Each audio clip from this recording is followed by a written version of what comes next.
Fillers ചെയ്യുന്ന ഒരാള് എന്തൊക്കെ അവർക്ക് എക്സ്പെക്ട് ചെയ്യുന്നത് എന്തൊക്കെയാണ്? സോ ബേസിക്കലി ഇതൊരു ഡേ കെയർ പ്രൊസീജിയർ ആണ്. യൂഷ്വലി ഒരു 15 to 1 hour ആണ് പ്രൊസീജിയർ ടൈം ആയിട്ട് എടുക്കാറുള്ളത്. മോസ്റ്റ് ഓഫ് ദ ഫില്ലേഴ്സിൽ അനസ്തറ്റിക് ഏജന്റ് ഉണ്ടാവും. അപ്പൊ അതുകൊണ്ട് പേഷ്യന്റ് ഒരു ഇനിഷ്യൽ പ്രിക്കിംഗ് സെൻസേഷൻ മാത്രമേ യൂഷ്വലി ഫീൽ ചെയ്യാറുള്ളൂ.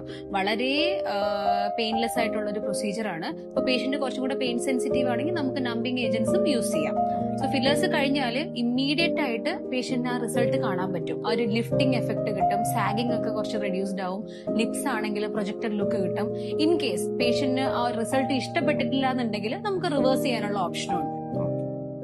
ഏതൊക്കെ ഏരിയയാണ് കൂടുതലായിട്ട് ചെയ്യാറ് അല്ലെങ്കിൽ ഏറ്റവും റെസ്പോൺസ് കിട്ടാറുള്ളത്? പേഷ്യൻസിന്റെ ഫേവറേറ്റ് ഏരിയ, നമുക്ക് ബ്യൂട്ടിഫുൾ ആയിട്ടുള്ള റിസൾട്ട് കൊടുക്കാൻ പറ്റുന്ന ഏരിയസും ആണ് ലിപ്സ്, ചിൻ എൻഹാൻസ്മെന്റ്, ജോ ലൈൻ കോണ്ടൂറിങ്, പിന്നെ മിഡ് ഫേസ് ലിഫ്റ്റിംഗ്. അതുകൂടാണ്ട് നമുക്ക് ടെമ്പിൾ ഹോളോയിങ്ങിന് ചെയ്യാൻ പറ്റും. പിന്നെ കൈയുടെ റിങ്കിൾസിന്, ഡീകോളറ്റാച്ച്, അങ്ങനെയുള്ള പല ഏരിയസിന് നമുക്ക് ഫില്ലേഴ്സ് ചെയ്യാം.